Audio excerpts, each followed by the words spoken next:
신약 성경 누가복음 10장 13절에서 16절 말씀을 가지고 성경에 한 말씀이라도 나오면 이와 같은 제목으로 잠시 은혜를 받도록 하겠습니다. 13절을 한번 읽어 주시겠습니다. 13절 시작.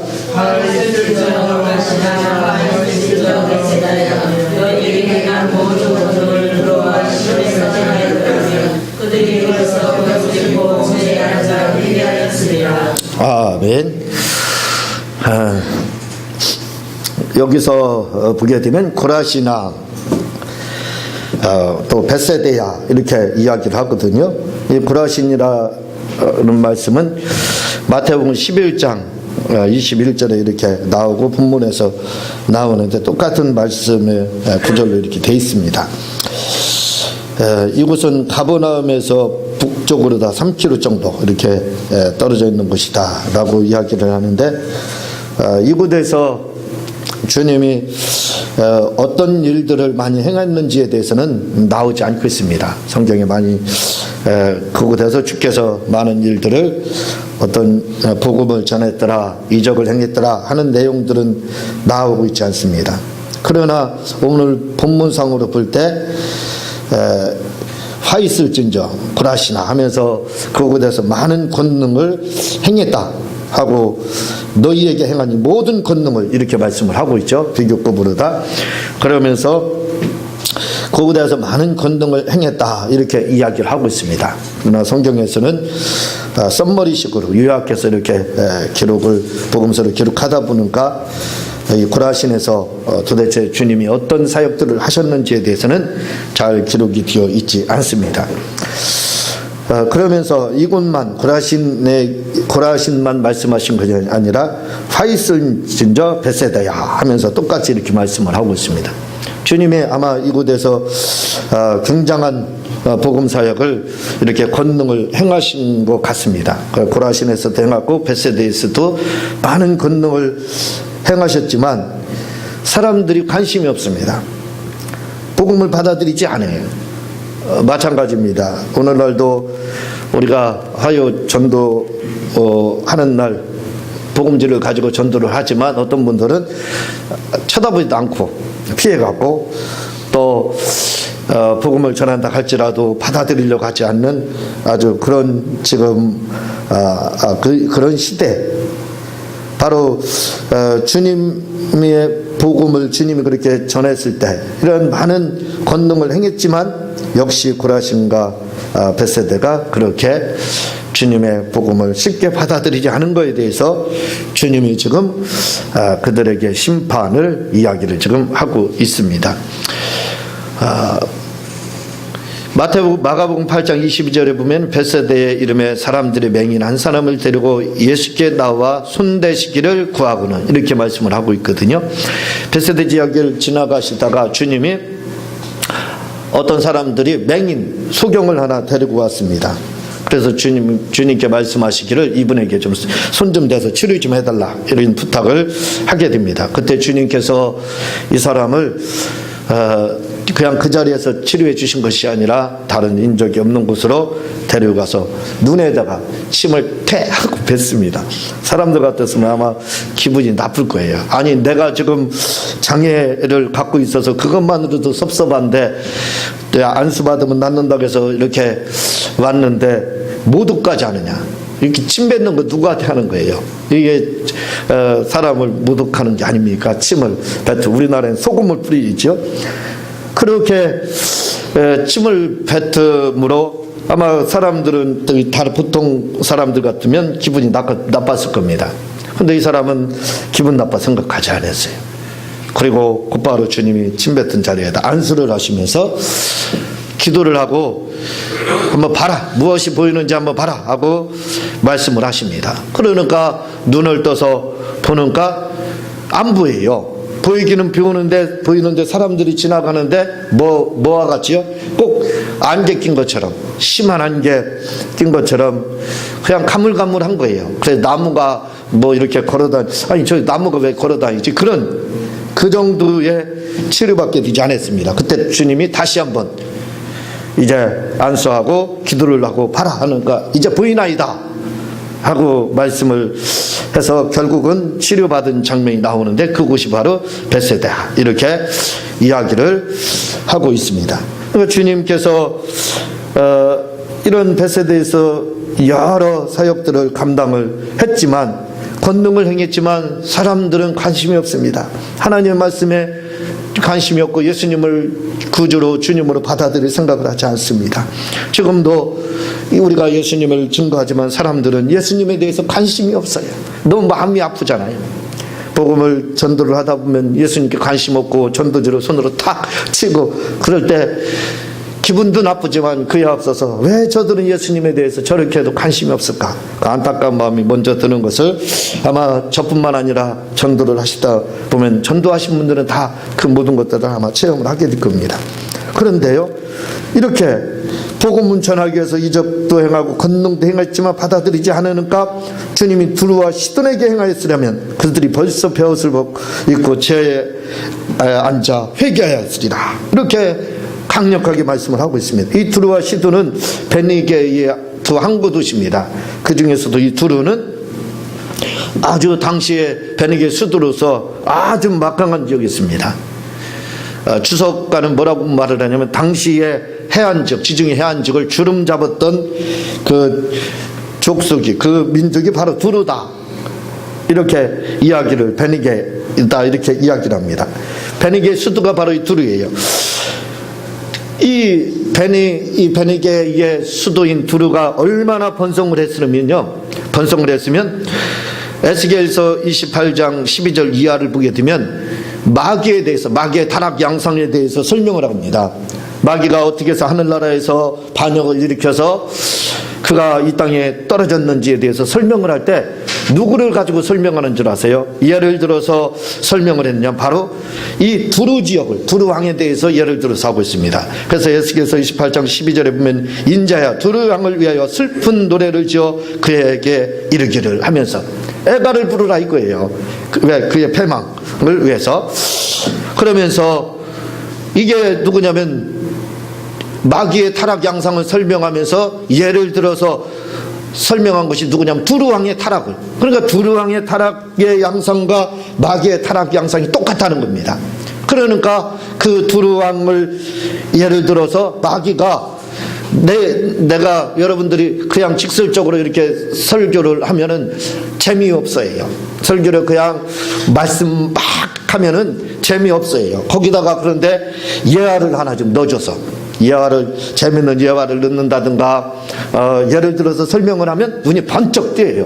그렇죠? 그리고 잠이 싹 달아나고, 그리고, 이 말씀이구나 하고 이해가 금방 옵니다. 마치 그거예요. 마귀가 이렇게 타락했다 하고, 우리에게 아무리 많이 가르쳐 준다 할지라도 사람들은 귀에 딱지가 박혔는지 못 알아들습니다. 알아듣지는 못해. 그러니까 어떻게 해요? 마귀의 타락 양상과 두루왕의 그 타락 양상이 똑같기 때문에 그래, 내가 마귀가 어떻게 타락했는지 예를 들어 설명하겠다. 당시에 두루왕의 그 두루왕 지역이 바로 그런 지역입니다. 두루 지역이. 그러니까 이 두루왕이 이렇게 망했지 않느냐 해서 예를 들어서 설명을 하니까 그렇구나 하고 사람들이 쉽게 이해를 한다 이거죠. 그래서 보게 되면요, 두루왕이 어떤 사람이냐 할 때, 어떤 존재였느냐 할 때, 옛적에 하나님의 동산 에덴에 있어서 각종 보석과 공보석, 두루왕이 에덴 동산에 산 적이 없어요. 그러나 바로 13절에 12절에 두루왕을 위해서 슬픈 애가를 지어라 하면서 얘기하고 12절에 13절에는 그가 에덴 동산에 있었다. 에덴 동산에 없었잖아요. 그러므로 말미암아 뭘 알 수 있는 거예요? 두루왕을 예를 들어서 마귀의 타락에 대해서 지금 설명하는구나 하는 것을 알게 되는 겁니다. 그러면서 계속 이야기가 내려갑니다. 그러다 에스겔서 28장 17절에 보면 내가 아름다움으로 마음이 교만하였어. 그렇지요. 하나님의 의전을 책임지었던 그 존재가 이 마귀입니다. 루시퍼라 이거죠. 그러니까 얼마나 아름답게, 너무 아름다우니까 어떻게 됐다고요? 마음이 아주 교만해졌다. 이렇게 이야기를 하고, 영화로우며 또 많은 천사들로부터 이렇게 기쁨 가운데, 영화로운 가운데, 아주 기쁨의 그 지속이 영화라겠죠. 그 가운데 영화로운 가운데 있으니까 어떻게 돼요? 결국은 내 지혜를 더럽혔으며 내가 너를 땅에 던져 왕들 앞에 두어 그들의 구경거리가 되게 하였도다. 이렇게 이야기를 하고 있습니다. 땅에 그로 말미암아 하나님을 반역해서 결국은 땅으로 던져버렸다라고 이야기를 하면서 바로 이 두루 왕의 타락을 이야기를 하고 있습니다. 그러면서 마귀의 타락 양상을 바로 에스겔서 28장에서는 설명하고 있더라 이거지. 그러니까 이 당시 이 두루 지역은 아주 항구 도시로서 굉장히 발달했던 그런 지역입니다. 그래서 그런 지역이었었는데 이방인이라 이거죠. 이들에게는 복음을 전하지는 않았습니다. 두루와 시돈에게 복음 전하지를 주님이 안 했습니다. 이스라엘에게만 보내심을 받았다. 주님이 그렇게 마태복음 10장에서 말씀하고 있거든요. 그 이후에 이제 성령 받고 나서 땅끝까지로 증인되라 이렇게 말씀하고 있지만 예수님은 생전에 이스라엘 벗어나신 적이 없습니다. 그래서 복음을 전했거든요. 그러니까 이렇게 두루 왕의 마귀의 타락을 예를 들 정도의 그 타락한 지역, 바로 두루와 시돈에서 내가 만약에 복음을 이러한 권능과 능력을 행했다고 했으면 그들은 벌써 너희들보다 겸손하게 돌아와서 하나님 앞에 회개했을 거 아니냐, 이렇게 하면서 그들의 완악감을 책망하는 것이 바로 나오고 있습니다. 여러분, 복음을 전하다 보면 이런 심정을 우리가 너무나도 많이 느낄 수가 있어요. 아무리 예수님을 전한다 할지라도 관심이 없어요. 사람들이 얼마나 안타깝고 마음이 아픈지 모릅니다. 14절에 보면은 심판대에 두루와 시돈이 너희보다 견디기 쉬우니라. 마지막 두루와 시돈의 심판이라는 것은 뭐예요? 마귀 심판을 말을 하는 거예요. 왜냐하면 마귀의 타락 양상을 설명한 곳이거든요. 타락 어느 정도 타락했느냐? 예전에는 소돔과 고모라 이렇게 했습니다. 그러나 예수님 당시에는 두루와 시돈 이렇게 하면 통할 정도예요. 그러니까 그 타락의 양상이 어느 정도인지 우리가 짐작할 수 있는 거예요. 그런데 그들은 복음을 듣지 않았기 때문에 들어본 적이 없어서 회개를 못했다 이거죠. 그러나 이 벳세다와 후라시는 복음을 들었다 이거죠. 그러나 회개하지 않았다 이거죠. 그래서 이들은 마귀 두루와 시돈이 마지막에 심판을 받는다, 마귀와 함께 심판을 받는다 이거죠. 마귀보다 더 많은 심판을 받을 곳은 받는 존재는 사람은 없습니다. 그러나 주님이 강주용법을 사용해서 말을 합니다. 예수님에 대해서 복음을 듣고 나 예수님 몰라서 못 믿었어요. 두루와 시돈처럼. 그래도 마귀와 함께 지옥에 간다는 거예요. 그러나 나는 복음을 들었습니다. 그런데 제가 시간이 없어서 내가 무슨 일 때문에 내가 장가를 가야 되고 소를 팔아야 되기 때문에 복음을 받아들이지 못했습니다 하고 복음을 받아들이지 못한 사람들에게는 그보다 더 큰 심판이 있다. 그러나 사실 마귀가 당하는 심판보다 더 큰 심판은 없다 이거죠. 그러나 주님이 말씀하신 것은 이와 같이 복음을 받아들이지 않으면 마귀와 함께 똑같은 처지에 놓이게 된다는 거예요. 여러분, 저 지옥이라고 하는 곳은 사람을 위해서 창조한 곳이 아닙니다. 마귀가 갈 곳이에요. 마귀와 함께 타락한 그 하늘의 별의 3분의 1이라고 하는 그 악한 천사들, 타락한 천사들을 위해서 준비한 곳이 바로 이 지옥입니다. 그들의 가도록 예비된 곳이에요. 그러나 진자는 이긴 자의 종이 된다 말씀에 의해서 마귀에게 종이 됐기 때문에 범죄했다 이거죠. 아담과 하와가요. 그로 인해서 사람들은 다 그 마귀의 종이 됐습니다. 그러면 어떻게 되는 거예요? 마귀와 함께 타락한 3분의 1 천사들과 같은 똑같은 처지가 되는 겁니다. 그래서 마귀가 갈 곳이 어디예요? 그곳입니다. 지옥. 불과 유황이 있는 그 지옥으로 간다고 그랬어요. 바로 복음을 받아들이지 않으면 불과 유황이 있는 그 불지옥이라고 하는 불과 유황이 있는 그 지옥, 마귀가 가기로 예비됐고 그 두루와 시돈에 있는 타락한 자들이 가기로 예비되어 있는 그곳을 너희들도 벗어날 수 없다는 거예요. 예수님 믿지 않으면 벗어날 수 없다. 주님이 지금 강력하게 이렇게 시사하고 지금 복음을 전하는 것을 우리가 볼 수 있습니다. 그러면서 주님이요, 거기서 끝나지 않습니다. 가버나움에 대해서도 주님이 말씀하시면서 내가 하늘에 하늘에까지 높아지겠느냐, 음부에까지 낮아지리라. 하늘에까지 얼마나 교만했냐 이거예요. 예수님의 사역의 중심이 어디예요? 이 가버나움입니다. 주님이 마귀에게 시험을 받으시고 그 다음에 돌아가셔서 복음 전한 지역이 어디에? 갈릴리, 이 가버나움 지역입니다. 그래서 많은 가버나움에서는 거둔 것도 사실 있었어요. 그러나 주님이 전한 만큼, 복음을 전하고 권능을 행한 만큼, 이적을 행한 만큼 돌아오지는 못했던 거예요. 거기에는 베드로와 안드레, 요한과 야고보라는 제자들, 또 기타 다른 제자들까지도 있었던, 돌아왔던, 제자로 삼았던 그 제자들의 고향이기도 합니다. 또 다른 사본에는 그곳에 예수님의 집이 있었다 할 정도로 예수님의 제2의 고향과 같은 곳이, 그것이 바로 가버나움입니다. 그러니 주님의 전도 사역의 대부분은요, 갈릴리 1차 전도, 2차 전도, 3차 전도 이렇게 나눕니다. 그 정도로 갈릴리에 많은 복음을, 심혈을 기울여서 복음을 전했던 곳이 이 가버나움 지역입니다. 그러나 역시 이곳도 얼마나 교만했던지 하늘에까지 높아졌어요. 마치 두루왕의 타락 양상과 똑같은 마귀의 타락 양상이죠. 내가 하늘에 내 보좌를 펴리라. 그게 마귀가 아니에요. 그렇게 했던 것처럼 그렇게까지 하늘에까지 마치 이 가버나움이 높아졌다. 복음을 받아들이지 않더라 이거죠. 그러나 주님이 뭐라고 말합니까? 음부에까지 낮아지리라. 하데스, 음부. 구약에서 하데스는 무덤을 말하지만 신약에서 하데스라는 이 음부라고 하는 것은 지옥에 가기 전에 임시 거하는 처소, 이렇게 되어 있습니다. 그곳에, 그러니까 결국은 뭐예요? 지옥 간다 이 말입니다. 잠깐 대기할 뿐이라 이거죠. 결국은 마귀가 아까 고라신과 벳세다에서 하신 말씀을 다른 표현으로 다 주님이 지금 말씀하고 있는 거예요. 복음을 받아들이지 않으면, 내가 몰라서 예수님 못 믿었습니다, 그래도 용납이 안 된다는 거예요. 그래도 지옥에 가는 그 심판은 피할 수가 없다는 겁니다. 그러나 복음을 알고 복음을 들었어요. 예수 믿어야 삽니다.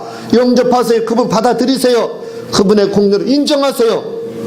했음에도 불구하고 아이고 내가 왜 예수님 믿습니까? 나는 지금 너무 바쁘고요. 조금 있다. 다음에 믿을게요. 아니 예수님 믿으려면 내 주먹 믿으세요. 이랬던 사람들, 그래서 받아들이지 않았던 사람들은 마귀와 함께 그 똑같은 처지에 놓이게 된다 하면서 오히려 더 심한 것에 놓이게 된다, 이렇게 강조해서 말씀을 하고 있습니다. 16절에 보면 너희 말을 듣는 자는 곧 내 말을 듣는 것이요 너희를 저버린 자, 이것이요. 누가복음 16장 부분에 보면은 뭐라고 나오냐면 나사로와 부자와 나사로의 비유가 잘 나오고 있습니다. 부자의 나사로의 비유를 보게 되면 후에 부자도 죽고 나사로도 죽어서 보니까 나사로는 음부 가운데 뜨거운 곳에 있고, 그리고 이 부자는 그곳에 있고 나사로라는 사람은 아브라함 품에 있다 이거죠. 그러니까 그게 부러워가지고 내가 좀 돌아가서 내가 다시 이곳에 와도 괜찮습니다. 내 후손들이나 이곳에 오지 않게끔 내가 좀 가서 살아나서 복음 좀 전하고 금방 올 테니까 1분만 살려달라고. 그래도 뭐라 그래요? 주님이 뭐라고 그랬습니까? 누가복음 16장 31절에 보면 이르되 모세와 선지자들에게 듣지 아니하면 비록 죽은 자 가운데서 살아나는 자가 있을지라도 권함을 받지 아니하리라. 이 말이 맞아. 저는 이 말을요 지금 실감을 합니다. 왠지 아세요? 제가 말씀을 많이 합니다. 제가 몸이 안 좋아서 예수님 믿고 병에서 내가 너를 살려주면 되지 않느냐 해서 살아났습니다. 예수님 믿으면 병에서 치료받을 수 있습니다. 지금도 제가 수시로 여러분들에게 말씀을 드리고 있어요. 이것이 방송으로도 나가고 있습니다. 책으로도 공개를 하고 있어요. 그런데도 어떻게 돼요? 저 믿지 않는 사람들은요 안 들어요. 안 들어요. 아니 뭐 그럴 리가 있느냐. 주님의 말씀이 아주 이 정답입니다. 그러면요 아버지가 죽었다가 살아났어요. 부자라는 아버지가 죽었다가 살아나. 야 내가 죽었다 지금 가서 보니까 음부 지옥이라는 것이 진짜 있다. 너희들 여기 오면 되지 여기 와서는 안 된다 라고 한다 할지라도 자식들은 무슨 그런 말씀 있습니까 하고 콧방귀를 낀다는 거예요. 사실 그렇습니다. 지금도 예수님 믿고 죽었다가 살아나서 간증하는 사람들의 이야기들이 많이 있어요. 그거 듣고 돌아오는 사람 봤어요? 아마 거의 모르겠어요. 그 말씀 듣고 나 예수 믿었습니다 하는 사람 있기야 있지만 저는 한 번도 못 들어봤어요. 없습니다. 주님이 말씀했잖아요. 그 죽었다가 살아나서 복음을 전한다고 할지라도 안 들을 사람 안 듣는다는 거예요. 소용없다는 겁니다. 그러나 복음을 받아들일 사람, 마음의 문이 열려있는 사람은 모세와 선지자가 얘기해도 그냥 듣는다는 거예요. 주님이 지금 그 말씀을 하고, 너희 말을 듣는 자는 그 내 말을 듣는다는 거예요. 예수님이 와서 하나님이 와서 말씀하면 내가 들을게요. 하나님이 와서 말씀하고 있잖아요. 예수님이 하나님이시잖아요. 안 듣잖아요. 똑같아요. 내가 너희 말을 들으면 내 말 듣는 거다. 내 말 듣는 건 아버지의 말 듣는 거다. 주님이 얼마나 논리적으로 지금 말씀을 하고 있어요. 그러니까 결국은 뭐예요? 전도자들의 말을 듣고 오라는 거예요. 그런데 안 듣습니다. 사람들은. 너무나도 안타깝지요. 그렇지만 비록 계란으로 바위치기와 같은 전도라 할지라도 우리는 그 일을 해야 됩니다. 죽을 때까지 그 일을 해야 됩니다. 왜? 먼저 제 말씀을 드린 것처럼 우리에게 남는 것은 바로 그거밖에 없어요. 그거밖에 없습니다. 오늘 말씀은요, 이 10장, 누가복음 10장, 오늘 본문 말씀도 그렇지만 10장 1절부터 사실 24절까지는요, 다음 주에 들을 24절까지 말씀은 70인 제자 파송입니다. 어디에 해당하는 거예요? 전도에 해당하는 겁니다. 전도. 이런 측면에서 우리가 말씀을 봐야 돼요. 전도 측면에서 지금 복음 전하는 것에 대해서 말씀하고 있어요. 그래서 그 복음을 받아들여야 된다라는 것에 대해서 말씀을 하고 있어요.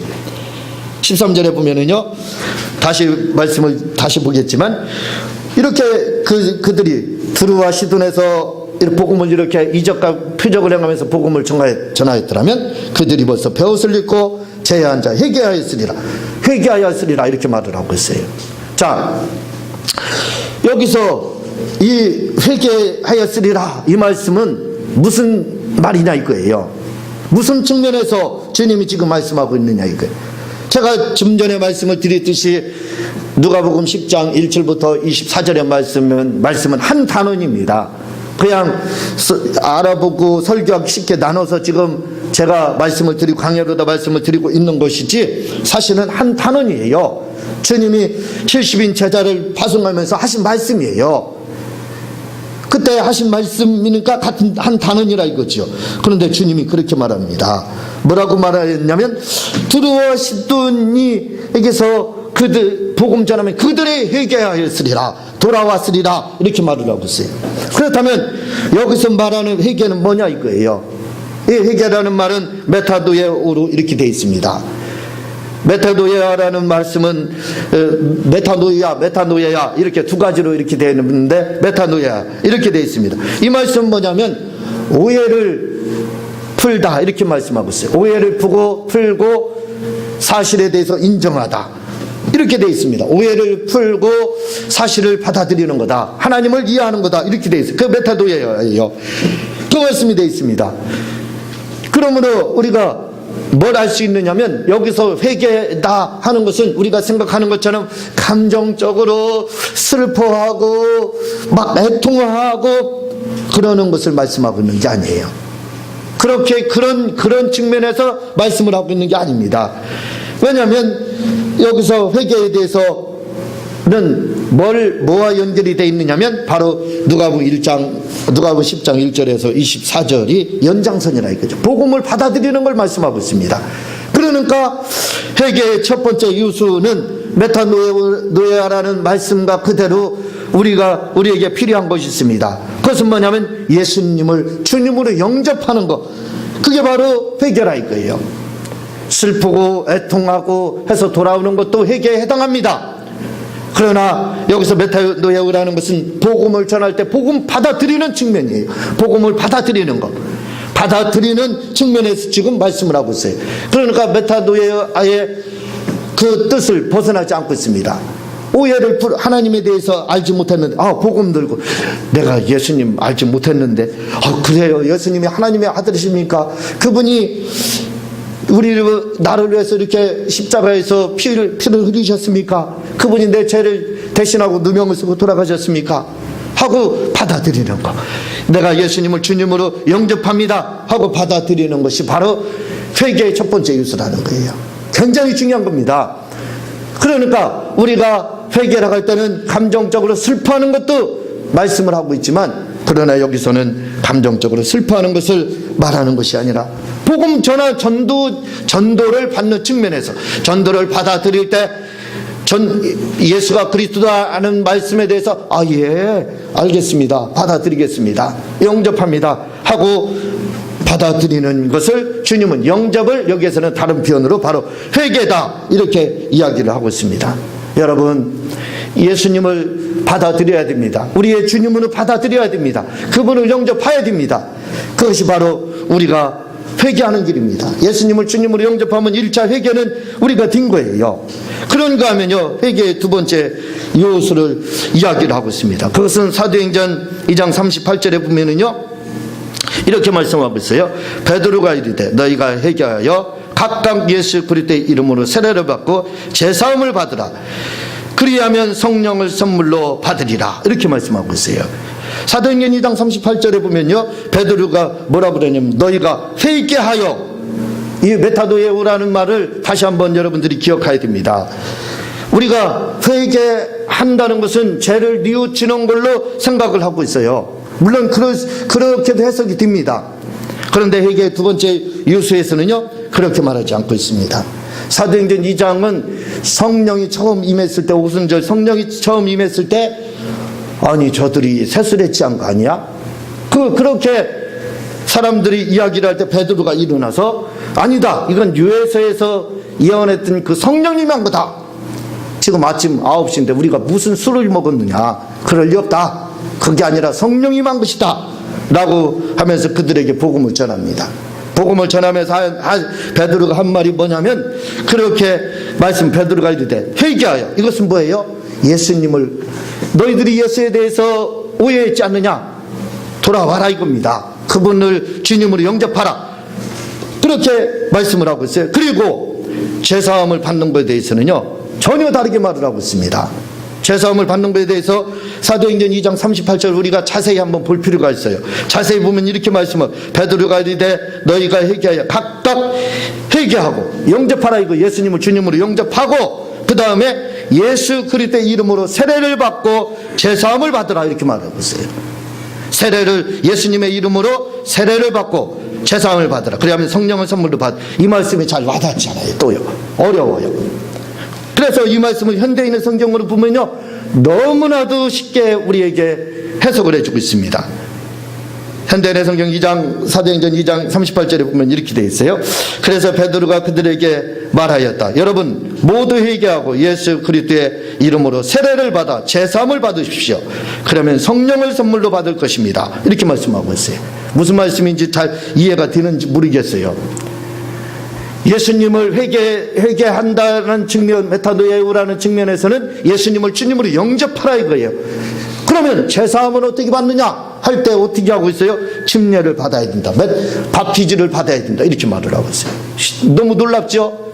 우리는 제사함 받는 것이 회개를 하고 할 때 받는 것으로 그렇게 생각하는데, 사도행전 2장 38절에서는 그렇게, 현대인의 성경은 그렇게 해석하지 않고 있습니다. 예수 그리스도의 이름으로 세례를 받아, 이렇게 말을 해요. 세례를 받아 제사함을 받으십시오. 그러면 성령을 선물로 받을 것입니다. 이렇게 말씀을 하고 있어요. 그러니까 우리가 회개의 두 번째 요소는 뭐냐면, 회개하고 예수님을 주님으로 영접하고 성령을 침례를 받으면 제사함을 받게 되는데, 그렇게 되면 뭘 받는다고요? 바로 성령의 선물로 받는다는 겁니다. 그러니까 회개의 두 번째 요소는 뭐냐면 성령을 받기 위한 과정이라 이거예요. 성령을 받아야 된다 이겁니다. 성령을 받기 위해서는 뭐라 해야 된다고요? 바로 예수님을 주님으로 영접하고 침례를 받아서, 세례를 받아서 바로 제사함을 받으면 된다, 이렇게 이야기를 하고 있습니다. 이건 제가 말씀드리는 게 아니에요. 성경이 그렇게 말씀을 하고 있습니다. 그러므로 우리는 이 말씀을 받아들여야 됩니다. 사도행전 2장은 성령에 대한 측면이에요. 제가 누가복음 10장 1절에서 24절 말씀을 드렸듯이 여기서는 예수님을 영접하는 측면에서 말씀을 드린다고 그랬어요. 그런데 사도행전 2장 32장은 뭐예요? 성령에 대한 설명을 하는 가운데 이 말씀이 나온 겁니다.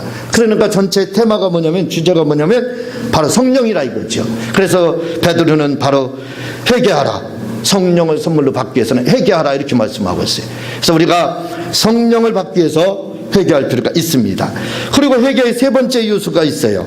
회개의 세 번째 요소는 요한복음 13장에 보면요, 예수님이 유월절 전날에 성찬식을 하게 됩니다. 성찬식을 하고 나서 예수님이 대야에다 물을 받아놓고 허리에다 수건을 차고 제자들의 발을 씻겨요. 그러니까 베드로가 뭐라고 그럽니까?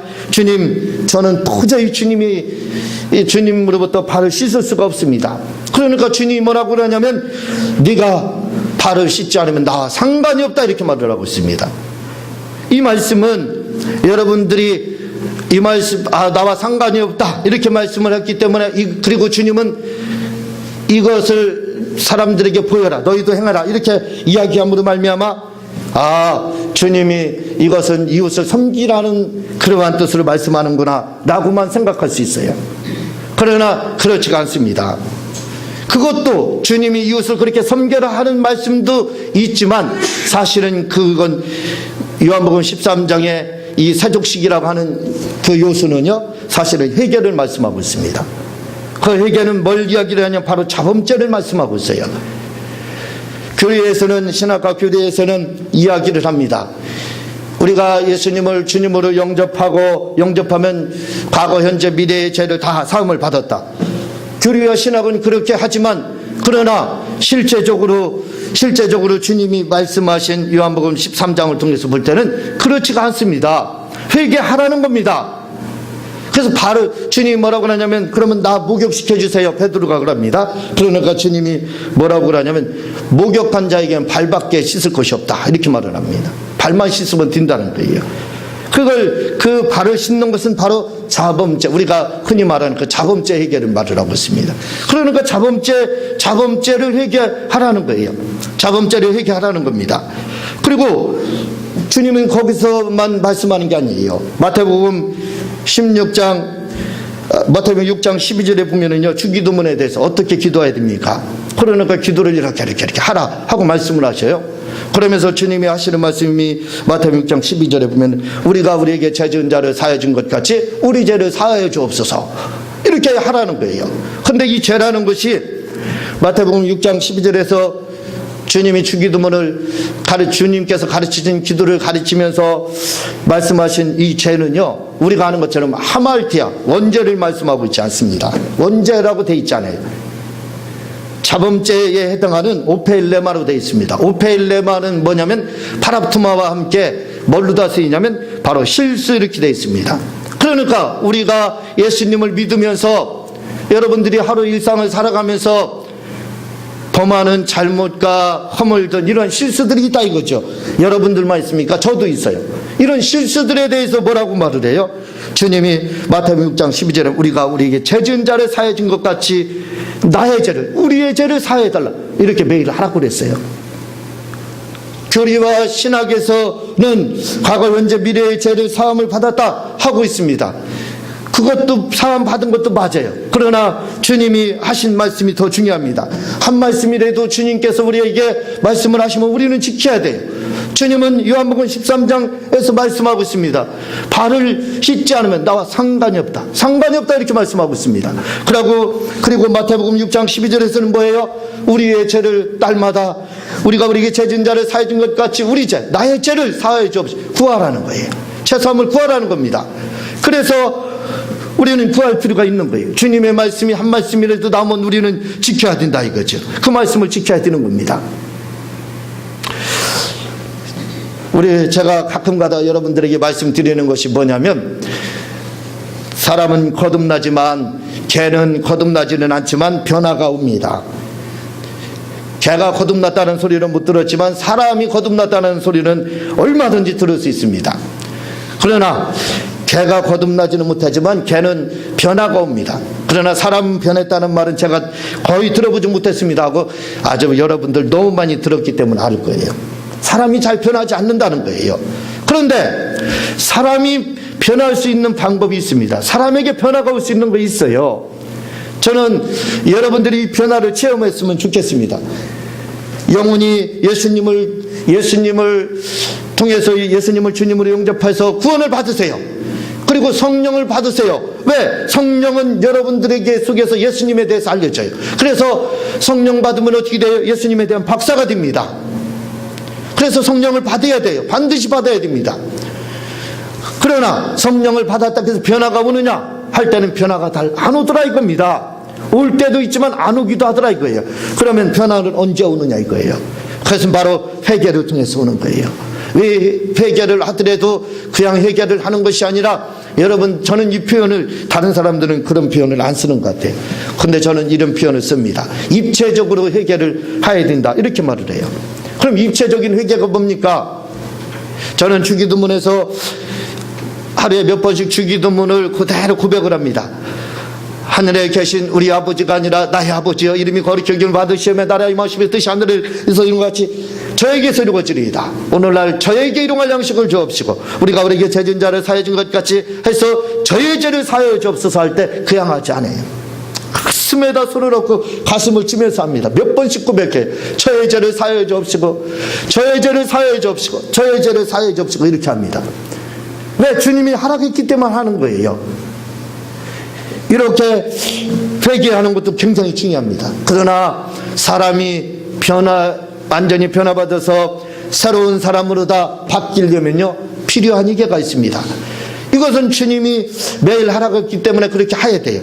그러나 우리가 이 변화를 체험하고 나도 완전히 환골탈태해서 새로운 사람으로 완전히 살아야 되겠다 하면, 여러분 회개를 하되 그냥 하면 안 됩니다. 입체적인 회개를 해야 돼요. 입체적인 회개라고 하는 것은 여러분들이 회개를 해보신 분들은 알아요. 그냥 회개 립서비스로다. 주님이 주기도문에서 하락하고 요한복음 10장에서 자범죄 날마다 그렇게 하락했으니까 알았어요. 주님 저의 죄를 용서해 주세요. 하나의 립서비스, 그것도 중요하다 이거예요. 하나님께 립서비스로 회개하는 것도 중요하지만, 그러나 내가 변화를 체험하고 싶으면 그 정도로서는 부족하다 이거예요. 입체적으로 해야 됩니다. 입체적으로 회개를 한다는 것은 여러분들이 그렇게 해보신 분들은 금방 이해를 해요. 그냥 하나님께 회개를 하게 되면요 진짜 눈물 콧물이 막 쏟아집니다. 저는 그렇게 해봐서 알아요.